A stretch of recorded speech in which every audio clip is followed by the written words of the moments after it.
Hey everyone, I'm excited to talk to you about one of my favorite ministries, if not my favorite ministry, which is middle school ministry, junior high. And I want to talk to you real quick about how to connect, how to do great ministry with junior hires. I was part of writing a book with Kurt Johnston. He's the student ministry guy over at Sandals Church called Controlled Chaos. And I do a podcast called Controlled Chaos, another thing that is specifically geared to junior high ministry. Because here's the thing, junior high ministry is so unique.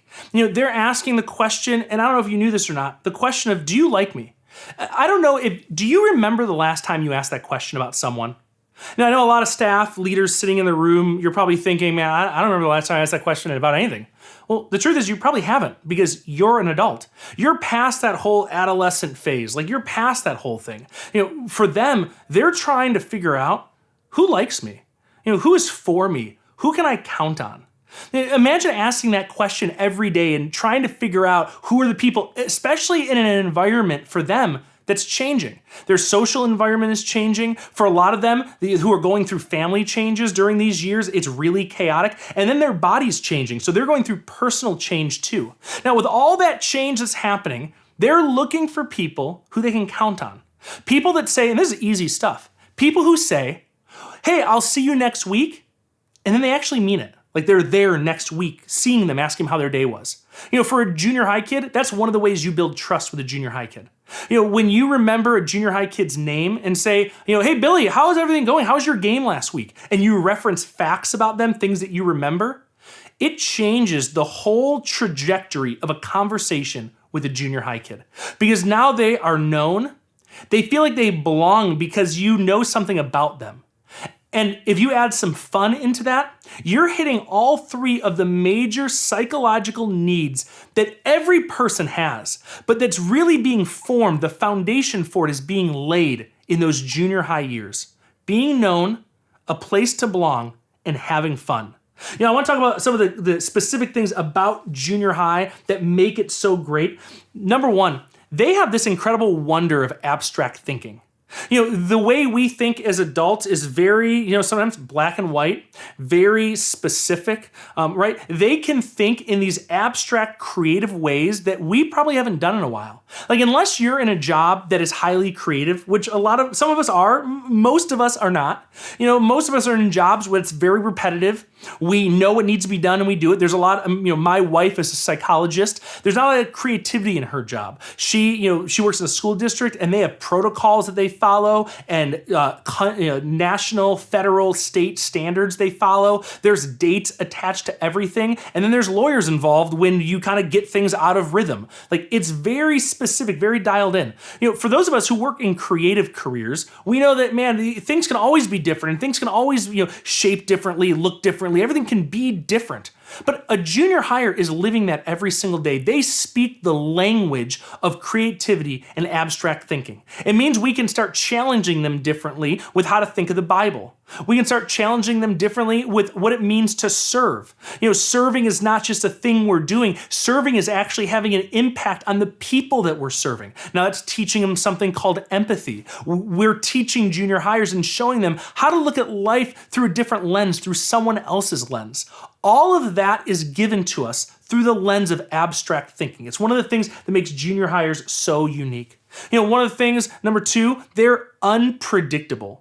The unpredictability of junior hires, I guess you could say actually is predictable, but because of all the change that's happening in their brain, which, listen up, if you're a volunteer, you're on the front lines of this.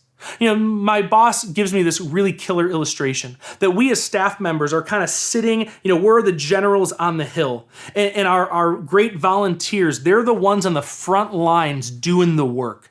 And, the people on the front line, they see what's needed with their own eyes. The general, the top, they kind of have hindsight. They can see everything. Now, here's the thing. Getting this unpredictability right is so important because it means that you never know what's walking through the door. Now, that may sound like a scary thing, but it's an exciting thing. Partly because it keeps us on our toes. Partly because it tells us that they're developing healthy. When they're emotional, it means that things in their brain are being pruned away to make for new things. That's called cerebral pruning. It happens during the adolescent process. And so things in their brain are being stripped away so that new things in their brain can grow.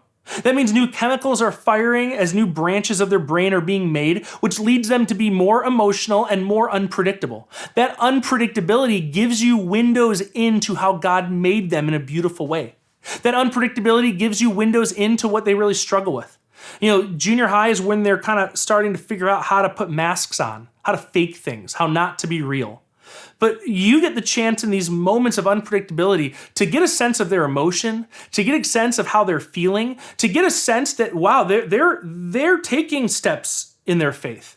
Now, maybe it doesn't look the way it would look, because I'm an adult, like the steps look different, but it's clear they're moving in a direction.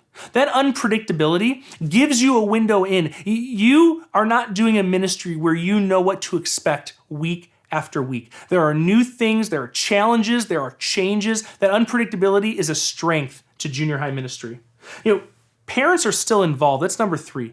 I love the parent side of doing a successful junior high ministry. In kids ministry, parents are really engaged. They're dropping them off. They get a receipt to get them. Imagine it's like we're at the deli. Hey, number 18. Like that's what we're doing with parents, right? Hey, Jim's kids, Jim's parents here. They've got these tickets. Like they're involved.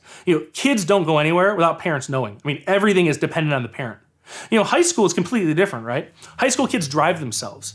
I'm in a role right now at doing stuff at Sandals Church, and I oversee all junior high, high school across all of our campuses. And one of the things that's so crazy is when I started working more hands-on with our high school students, I was all talking to them like, hey, we all got to get together, we got to hang out.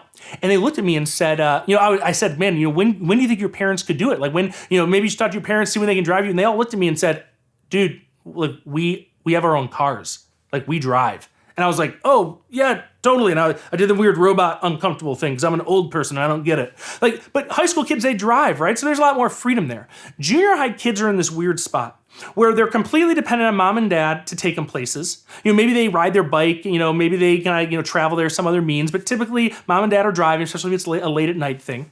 And mom and dad typically are paying for everything. High school kids maybe have a job, kids, really young kids typically don't go anywhere, but junior high kids are doing camps or events. Maybe they do like a thing like the Believe Tour with CIY, a great organization, or maybe they're doing a summer camp, out at Forest Home, like, we do, here in California. They're doing stuff, but they're high school kids may be paying for it, but junior high, the parents are paying for stuff still. The parents are still kind of involved. And here's the thing: every parent wants to be a better parent, so parents are involved. Sometimes they don't know how to be involved. They can actually kind of put the responsibility on us as staff and youth leaders to really partner with parents and involve them. To make sure that what's happening at church isn't just happening at church, but it's happening at home. That we're passing on these things that they can talk about. It's giving parents a window in and an invitation in. I think 1980s youth ministry or 90s youth ministry kind of made, the parents the enemy. The parents are the old ones. They're not cool. I'm the youth leader. I'm hip. I'm rad. I got a skateboard. I got a mohawk. Like, I'm awesome. And your parents, they don't get it. Good thing you have me, really cool guy, to help you figure out life. You know what we've learned through, data and surveys and statistics? We've actually learned that we've lost massive amounts of people from our churches, that they've grown up and graduated church. So what's the response to that? Well, a lot of people think how we engage the parent and the family makes a difference in the lifelong faith of a student. And I believe that starts in junior high. It starts by informing parents, letting them know what's going on. It starts by supporting parents so that when you're talking about parents in your groups, you're saying good things about them. Like if they're saying, oh man, my mom and dad, they're the worst. They took away my phone. They suck. Like they're just absolutely terrible. You as the smart youth leader are not saying, yeah, you're right. Your parents are the worst. Oh my gosh, I can't believe them. Like this is totally building like equity and relationship between us because I hate your parents too now. Like that means we're, better, right? Huh? No, we know that's dumb because when we rag their parents, that doesn't help us win. It actually helps everyone lose. So, we know as youth workers, the smart thing to do is say, well, hey, have you talked to mom or dad about why they took your phone away? No, I'm not going to talk to them. Like they're the worst. Well, hey, how about this? And then we lean in and start giving not life advice, not counseling. We just give a thought. Hey, what if when you went home, you said, hey, mom, hey, dad, what did I do to get my phone taken away? I really don't know. And they may look at you and say, I can't believe you don't know, but can you tell me, And I want to know what I need to do differently because I want to earn back some of the trust that I lost. Go home and say that and see what their reaction is. And I guarantee you, a parent, they're not going to give the kid's phone back, but they are going to walk away and say, man, that youth leader's smart. That youth leader, like, they have my back. Parents want to feel like we have their back. Help them with that. Also hang out with parents. If you're not seeing your parents on a regular basis, which I know all of you are going to say, of course we are. But I mean, not just at the car. Like if you go over their house for lunch or dinner, I've said it before that I believe that some of the best ministry happens in a living room, not in the church room. Oh, that was weird. My wife was calling me. Don't worry about that. So like I was saying, here's the thing. Go where parents are, hang out with them, get to know them, hear their story, look at the family pictures that are on the wall. I think that's a really healthy thing and can be a really good thing. Here's just a couple more, and here's number 4, okay? They're passionate about what they're doing. If you want to have a really great junior high ministry, you need to figure out the things that they're passionate about, and you need to help them get those things going. Now, they might not know what they're passionate about, or they might, but one of the best things that I've learned is not creating a program to meet the need of their passion. That you actually need to hear their passion and create something around that.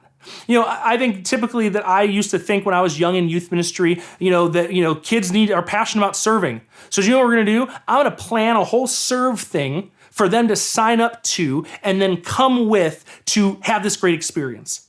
And what I found was that I wasn't actually listening to what the students were passionate about because junior high students are passionate. And actually, when I sat down with the students and said, what are you guys passionate about? What are your ideas? They started sharing some of the most incredible things that were surprising. Things that's like, wait, hold on, you're that kid, like you're the kid who kind of makes a lot of trouble. Like you're that kid. Like when you think of that kid, like you're that kid. But what you just said was incredible. Like, have you been listening when I've been teaching? I thought you have just been throwing things at people. Like, have you been listening? And they're like, oh yeah, like I think it'd be great if we could do something for the homeless. And like, what if we went down there and like packed some sandwiches and just handed them out? And like, we didn't invite them to church, but they kind of like, we just knew that Jesus loved them. And it's like, for a junior higher, that's extremely articulate, by the way. And it shares a lot of their passion. So, imagine this. Imagine if you sat with some junior hires and said, hey, what are your ideas? What do you want to do? What are your thoughts? And they say, all these things, maybe like, oh, I want to change the world, and I want to give homeless sandwiches to 50,000 people. Man, that's a lot of passion. That's a really good idea. Hey, how about we start with 100 sandwiches this Saturday? Who wants to come? And now you get a group of students who are living out what they're passionate about. And you as the savvy youth worker, because you can do this as a ministry, you can do it as your group, and you're creating this fun, exciting, engaging way for them to go and actually do something. Now, here's a really last thing, okay? They're fun. Lean into the fun with junior high. Lean into the fun. They're willing to try things that no one else is willing to try. When it comes to building a great junior high, they're willing to do something goofy. They're willing to laugh at things that maybe aren't that funny, but that are kind of crazy. Like they're willing to come up on stage and with no idea of what they're going to do, but it's like, I need a volunteer. Boom, every hand goes up. It's like, I didn't even tell you what you want me to do. And they don't care. They just want to be part of the action. They're fun. They love telling jokes. They have a great laughter about them. We need to take that and help hone that into what we do in our ministry. Is our ministry fun? Is it engaging them? Are we saying, you know what, we're doing our ministry and we they're going to come and they're going to love it. And you want to know why? Because I would love it. Here's the thing. If you're doing a junior high ministry and you think, you know what, I would love this, so why wouldn't they? And I just happen to be in my 30s or my 20s or my 50s. Here's the thing. We're probably missing the mark. Because we need to think, what would a junior higher love? What would get them going? What's fun to them? And here's a couple quick thoughts on that. Ask them what's fun. Ask them what YouTube channels they're listening to. Ask them what books they're reading, what websites they go to. Not like an interrogation, like a weird thing. Something that I always recommend is just make a little survey list. So you have them fill them out and tell, what are you watching? What are you listening to? And take that stuff in. Why don't you go to, some of the places they hang out? Go hang out with them, go where they are and see what they're doing, what they're into. And here's the last thing. This is really, really easy, okay? Think of yourself when you were in junior high. Are the things you like different from the things you like now? Of course they are. When you put yourself in their shoes, you can understand fun in a completely different way. Listen, here's just some thoughts on doing a great junior high ministry. I love you guys. I hope you enjoy this. Thank you so much for listening and learning and have some great discussion together. I'm Justin. I'll see you guys later.